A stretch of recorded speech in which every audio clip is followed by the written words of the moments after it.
Inteligencia artificial como herramienta, vamos a empezar por presentar a la profesora Scarlett Mujica. La doctora Scarlett Mujica es profesora asociada a Dedicación Exclusiva de la Universidad Simón Bolívar, sede del Litoral, adscrita al Departamento de Formación General y Ciencias Básicas desde el año 2006, donde se desempeña en el área de pensamiento crítico. Posee un doctorado en Educación Ambiental, una maestría en Geografía, mención Geografía Física. Posee un doctorado en Educación Ambiental y una maestría en Geografía, mención Geografía Física por la UPEL, institución de la cual empezó con el primer lugar de promoción como profesora de Geografía e Historia. Actualmente es la representante profesoral ante el Consejo Directivo de la Universidad Simón Bolívar.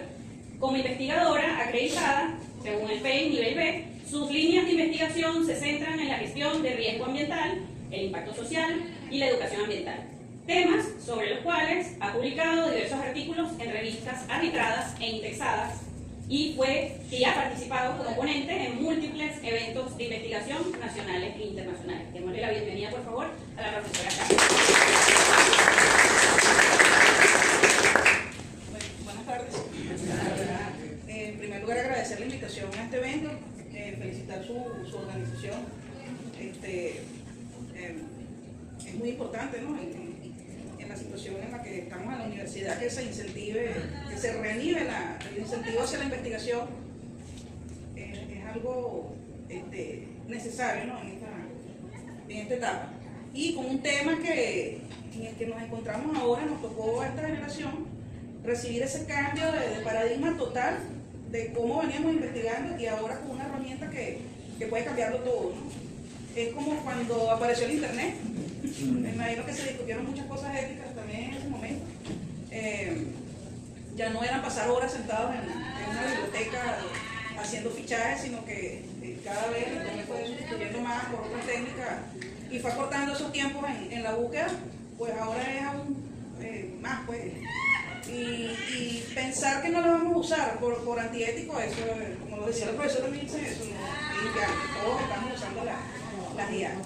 La cuestión que uno está observando en las aulas de clases es que hay una generación de juventud que ya nace o se está desarrollando con esa premisa desde sus inicios y pareciera que la IA comienza a ser una extensión de su cerebro, distinta a nosotros que hemos vivido un proceso, ¿verdad?, distinto, del cual ya sabemos de dónde proviene el conocimiento, cómo se clasifican las fuentes dentro de ese amplio universo virtual, cómo filtrar la información y realmente la inteligencia artificial pasa a ser una herramienta, ¿no? Una herramienta que puede ser bien utilizada o puede ser mal utilizada también. Me nació el interés en este tema, recuerdo mucho, el año pasado en nuestro departamento hay unas asignaturas que nos las colocamos en el área, que tienen que ver con investigación, específicamente técnicas de investigación, y yo la di el año pasado y tenía como 2 años anterior que no la había dado. O sea, cuando la di por última vez no existía, no teníamos la inteligencia artificial. Entonces tocó la oportunidad, yo dije, sí, me fue chévere con esa asignatura, la voy a volver a tomar, pero cuando quiero planificar, ahí me encontré con una realidad, como ahora da uno metodología y técnicas de investigación con las IA, para evitar que simplemente, porque tú le mandas a la IA a hacer un proyecto de investigación y le das un tema y te lo puede generar. Entonces es como que confrontarse a esa nueva realidad. Y cuando me invitan a esta actividad, bueno, me pareció maravillosa la oportunidad porque me ofreció la oportunidad de ir afinando más un poco esas ideas que uno venía pensando, bueno, ahora cómo nos toca hacer, en la investigación y en la docencia. Entonces, como lo decía la profesora Shirley, dentro de este conversatorio, me tocó específicamente el tema del uso ético de la IA en la investigación actualmente. Creo que con eso cerramos un poquito en el conversatorio anterior, que era la parte ética. Yo he desglosado en 3 bloques o en 3 aspectos principales de este tema, y como no quiero que se me pierda nada, voy a hacer lectura de cada uno de ellos. Entonces, este primer bloque, o este primer aspecto, tiene que ver con la inteligencia artificial y el desvanecimiento del factor humano en la investigación. La inteligencia artificial tiende a darnos respuestas basadas en lo ya existente, es decir, mediante la probabilidad estadística, lo que puede anular el verdadero descubrimiento, ¿okay? Porque es lo que ya existe en la web. Si la inteligencia artificial construye conocimiento prediciendo el siguiente token, es decir, la siguiente palabra, dato o un resultado, a partir de datos históricos porque así sean de ayer, es algo que ya está en la web, nada más allá, sino lo que ya está contenido. La ética, en este caso, es no permitir que un algoritmo decida qué preguntas merecen ser hechas. El verdadero imperativo ético es evitar que un algoritmo nos dicte cuáles son las preguntas que merecen ser formuladas y no debemos consentir que un cálculo estadístico decida el horizonte de nuestra curiosidad. Que como todos sabemos, la investigación nace principalmente de la curiosidad que nosotros tenemos, como lo decía otro profesor anteriormente, que hablaba de una fisura, ¿no? Pero si tú ves esa fisura, porque esa es la fisura que a ti te llamó la atención, principalmente, porque hay muchas. ¿Y por qué tú te vas por allí? Porque te nace la curiosidad. En el segundo aspecto está el investigador como curador de la verdad en la era de la post-evidencia. Esa palabra nosotros ya no hemos conocido el profesor como curador. En un mundo donde la inteligencia artificial puede generar alucinaciones con apariencia de verdad, el investigador ya no es solo un creador de contenidos, sino un garante de la realidad.